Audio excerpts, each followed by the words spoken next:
the fire. You place the flowers in the vase that you bought today.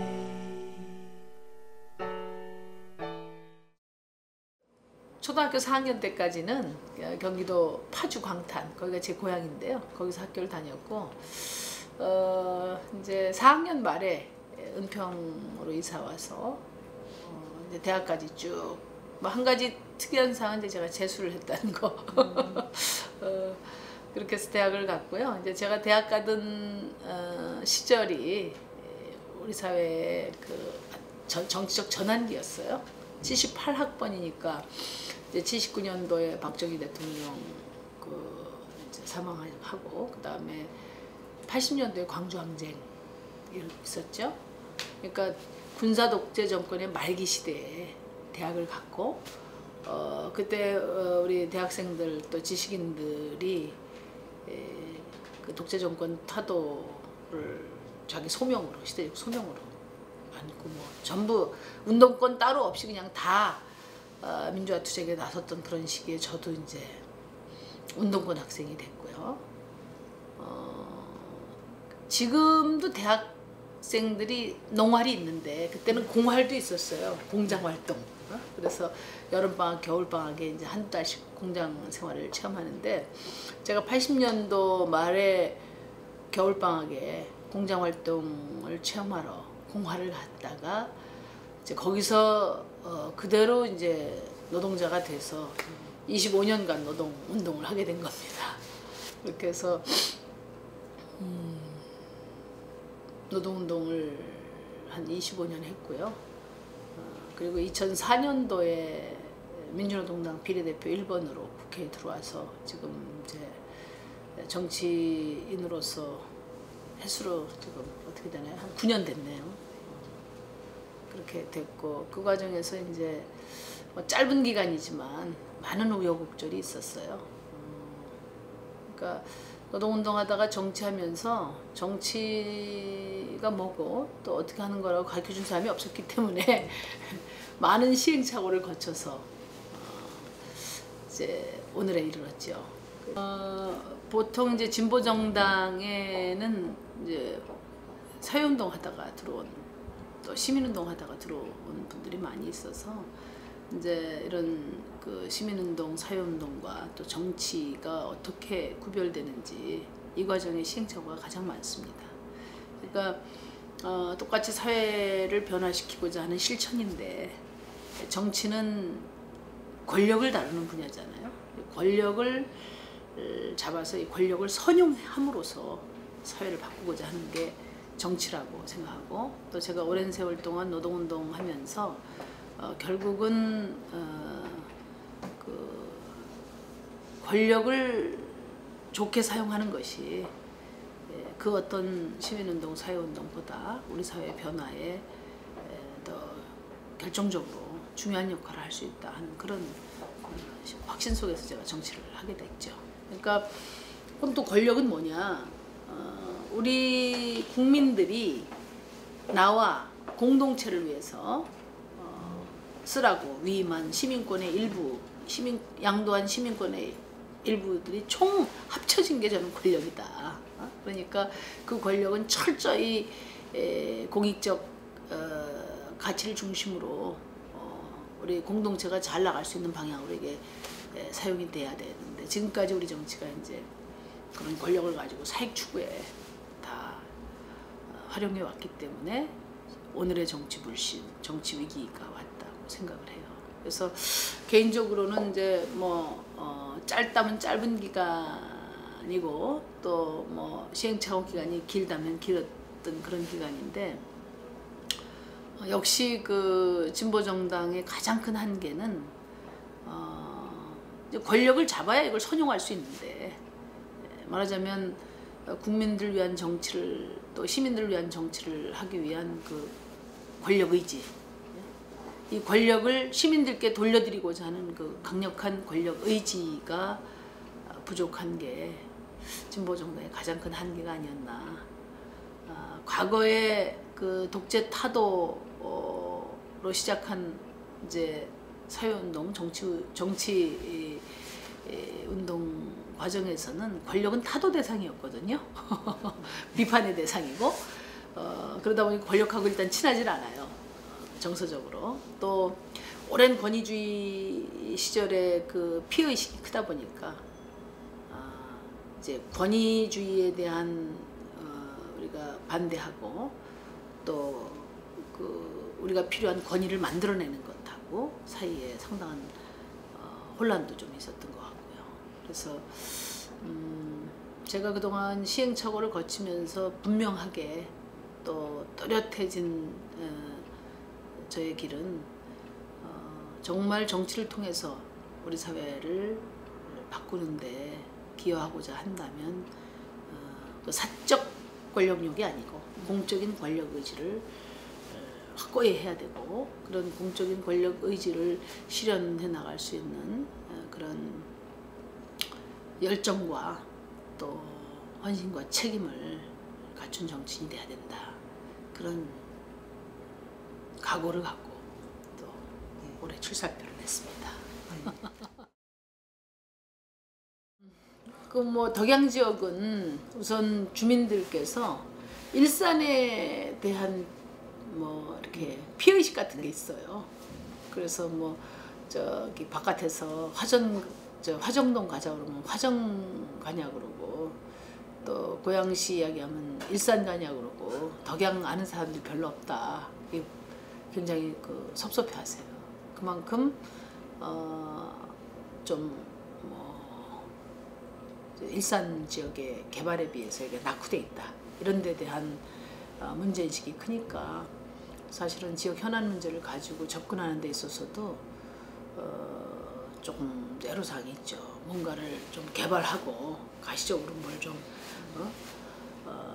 비주얼하게 보여주는 그런 공약이 더 설득력이 있을 수 있는 그런 지역이거든요. 그렇지만 제가 가장 그 중요하게 생각했던 그 교육 분야의 교육 공약, 그것이 이제 2008년도에도 우리 주민들에게 큰 호응을 얻었어요. 그때 제가 공교육 혁신 이제 특구로 만들어서 공교육을 혁신하는 그 1번지로 삼겠다 이렇게 약속을 드렸는데, 그때 이제 낙선해서 그 뜻을 제가 이어가지 못했는데, 김상원 교육감께서 당선되시면서 혁신학교를 공약으로 채택하고 지금 이제 그런 모델을 잘 만들고 계시잖아요. 그래서 심상정이 제안하고 김상곤이 지금 잘 발전시키고 있는 이 혁신학교, 또 공교육 혁신, 이것을 이 덕양에서 완성시켜보자. 그게 제 첫 번째 공약이고요. 그리고 이제 또 하나는 이제 주민들 좀 불편해하는 게 교통이에요. 그래서 요 고양시 관내의 순환 교통이 조금 애로사항이 많고, 그 다음에 이제 서울로 향하는 이 수도권 교통과 관련해서도 저기 일산 쪽에서는 직행도 많고 출발하는 것도 많은데 화정에서 출발하는 건 없기 때문에, 뭐 특히 광역 그 경기 버스 같은 경우에는 여기는 이제 아예 못 타요. 저기서 다 채워서 오기 때문에. 그래서 불편을 호소하시는 분이 많아서 이 수도권 교통을 이렇게 통합 관리를 해서 정말 대중교통에 뭐 좀 획기적인 그런 편의를 만들어 보자는 게 제 생각이고요.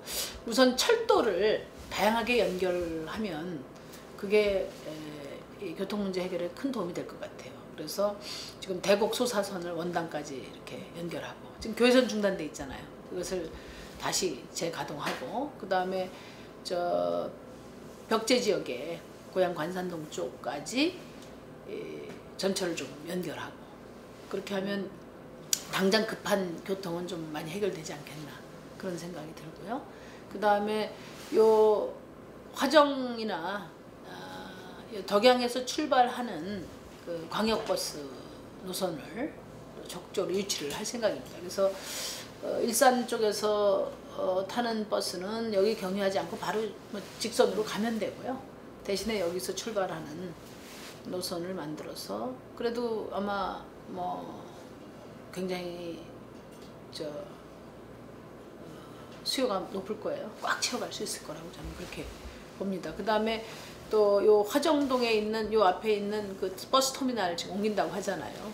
그것도 그대로 좀 존속시켜서 다른 지역하고의 그 연계망을 좀 잘 살려갈 수 있도록 그렇게 해서 요 덕양 지역에서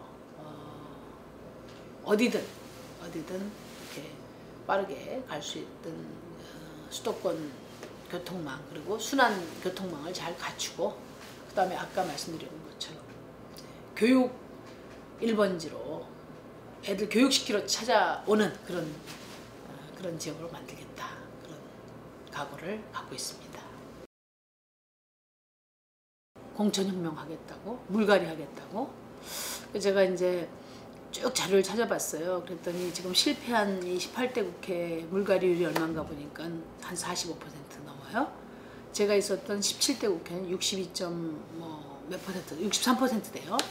그 다음에 그 16대, 15대도 거의 절반 가까이 물갈이가 됐어요. 그 다음에 민주화 이후에 정당으로 등록된 수가 얼마인가 봤더니 113개예요. 최근에 또 많이 늘어났겠죠. 그러니까 그걸 보면서 제가 우리나라처럼 물갈이가 대폭으로 이루어지는 나라도 없어요. 그러니까 안 변해서 문제가 아니라 엄청나게 변한다는 거지. 물갈이도 많이 되고 당명도 많이 바뀌고 통폐합도 많이 되고 수혈도 되고 그런데 날이 갈수록 양극화는 심해지고 정치 불신은 더 깊어진다. 그럼 도대체 뭐가 문제냐? 우리 국민들께서 그건 한번 좀 깊이 생각해 보시면 좋겠다. 그러면은 이제 쉽게 생각할 수 있는 게 물갈이를 했는데 뭐 제대로 깨끗한 물로 깨끗한 물이 아니었나 보다 이렇게 생각하실 수 있는데 그것도 따져보면 물갈이를 잘했어요. 뭐 시민활동가들 대거 들어가 있고 깨끗하고 유능한 뭐 그런 분들 변호사, 교수 뭐 조금 국민들에게 이름 알려주면 바로바로 다 픽업돼서 됐잖아요. 그래서 물갈이가 잘못된 것도 아니다. 그럼 왜 그러냐? 그렇게 물갈이가 되고 또 정당이 개방되고 해도 여전히 골목 그 자영업자들이 의지할 정당이 없고 또 맞벌이 부부 애 키우는 문제 정면으로 다루는 데 없고 비정규직 문제 해결되는 거 없고 그러니까 정치가 국민들로부터 멀어질 수밖에 없지 않냐. 그러면 이런 맞벌이 부부 그 다음에 비정규직 골목 상권에 계신 우리 상인들 이런 분들의 이해와 요구를 직접적으로 대변하는 그런 정당 없이 기성정당들이 물갈이 수혈만 갖고는 그 대표성의 위기를 해결할 수 없다. 그래서 제가 요즘 그런 얘기를 해요. 정당의 개방도 물론 의미가 있지만은 한국 정치가 바로 서려면 정당 체제가 개방이 돼야 된다. 말하자면 한국에 사는 다양한 이해관계를 가진 분들을 대변하는 정당들이 다양하게 만들어질 수 있고 그 정당들이 언제든지 그 정치 시장에 진입해서 영향력을 행사할 수 있는 그런 구조가 돼야 되는데 우리나라는 오랜 세월 동안 거대 양당 구조로 이렇게 되면서 특히 그것이 소선거구제, 승자독식제도로 뒷받침되면서 진보정당이나 또는 신규 정당들의 진입을 원천적으로 가로막아 왔거든요. 그것이 정치위기의 핵심이라고 봐요. 그래서 저희 통합진보당이 이번에 그 무엇보다도 정치개혁의 첫 번째는 국민들이 선택하는 민심, 그 국민들이 선택하는 민심에 비례해서 의석수가 정해질 수 있도록 제도 개선이 돼야 된다. 그게 선거의 민주적 가치의 핵심 아니냐. 그런 점에서 지금처럼 민의가 왜곡되는 소선거구제, 정당명부 비례대표제를 바꾸자. 독일식 정당명부 비례대표제를 바꾸고 그게 당장 어려우면 비례대표를 대폭 늘리는 방향으로 가자. 그래서 한국 정치가 국민들의 이해와 요구를 골고루 대변하도록 할 때 또 이 정치 위기를 극복하고 또 정치가 신뢰를 만들어갈 수 있기 때문에 그런 점에서 뭐 첫 번째 정치 개혁이 그런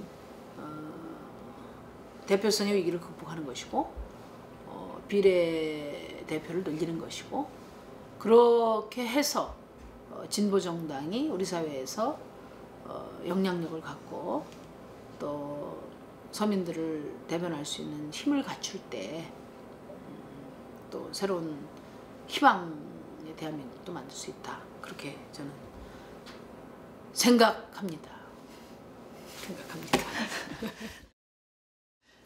올해 지금 총선 대선이 새로운 대한민국을 여는 정초가 되는 선거가 돼야 된다. 다들 그렇게 말씀하시거든요. 근데 진짜 우리 국민들은 모든 게 준비되어 있는 것 같아요. 지금 이명박 정권 심판 단호한 입장이고요. 심지어는 한나라당 지지자들 속에서도 정권 교체에 대한 의지를 강하게 말씀하시고요. 더 나아가서 수구 세력은 다시는 이 땅에 권력에 발붙이지 못하도록 해야 된다. 이런 분명한 정서를 갖고 있다. 저는 그렇게 읽고 있습니다. 그러면서 이제 야당을 쳐다보고 있어요.